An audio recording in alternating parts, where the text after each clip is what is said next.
আমাদের এই রুগীটার এইখানে আমরা ব্রেনের এমআরআইতে যেটা দেখতে পাচ্ছি, এখানে একটা সাদা একটা বেশ বড় অংশ ধরে একটা টিউমারের মতো আছে, এবং এই টিউমারটা আমাদের ব্রেনের বাম পাশে, যেই পাশ দিয়ে হাত পা নাড়াচাড়া করে ঠিক সেই পাশেই ওটা বসে আছে, যার জন্য রুগীর এক পাশটা দুর্বল হয়ে আছে বা অবশ হয়ে আছে, এবং এই জন্য রুগীর অজ্ঞানও হয়ে গেছিল এবং তার কিছু খিঁচুনিও হয়ে গেছিল।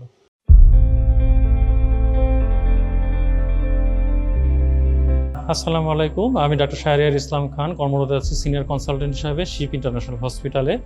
আজকে আমরা যে রুগীটার অপারেশন করব, রুগীটি আমাদের কাছে এসেছিল এক সাইডের দুর্বলতা নিয়ে এবং খিঁচুনি নিয়ে। পরবর্তীতে উনি কিছু ডাক্তারের কাছে যান, যারা ওনাকে প্রথমে স্ট্রোক হিসাবে মনে করেন। পরবর্তীতে আরও পরীক্ষা নিরীক্ষা করে দেখা যায় তার ব্রেনের যে অংশ দিয়ে হাত পা নাড়াচাড়া করেন সেই জায়গাটায় ওনার একটা বেশ বড় টিউমার হয়ে যায়। আজকে আমরা ওই টিউমারটি অপারেশনের জন্য অপারেশন করব, আশা করি রুগী ভালো হয়ে যাবে। মোহাম্মদ আজিজুর রহমান, দেশের বাড়ি টাঙ্গাইল। সমস্যা ব্রেন টিউমার, এটা মাস 3 আগে ধরা পড়লো।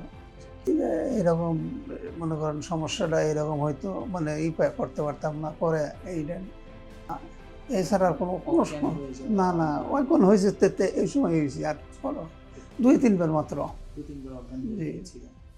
আচ্ছা, এরপরে আপনি প্রাথমিকভাবে কোথায় চিকিৎসার জন্য কোথায়? এই যে আসলাম, এই যে ঢাকা মেডিকেল, এখানে এসে যে টেস্ট করলাম, তারপরে এই অসুখ ধরা পড়লো আমার। এই যে এখানে ডাক্তার সাহেব জানি কি নাম ওনার, সারিয়া সাহেব, উনিও আমার দেখতে গেল। দেখার পরে বলে ঠিক আছে, আমিও এই যে বুট, জাপানি বুট, তাই না, এটা শিপিং, হ্যাঁ, যে এখানে অপারেশন করবো আর কি। এখন অপারেশনের পরে কেমন আছে? হ্যাঁ, ভালো আছি। হাঁটাচলা করতে হ্যাঁ, খাওয়া দাওয়া করতে পারতেছি। আচ্ছা, এই যে আগে যে হাতে জোর পেতেন বা যে সমস্যা, এটা পাইতেছি, পাচ্ছেন মোটামুটি সুস্থ দিক? সুস্থ আর কি, হ্যাঁ।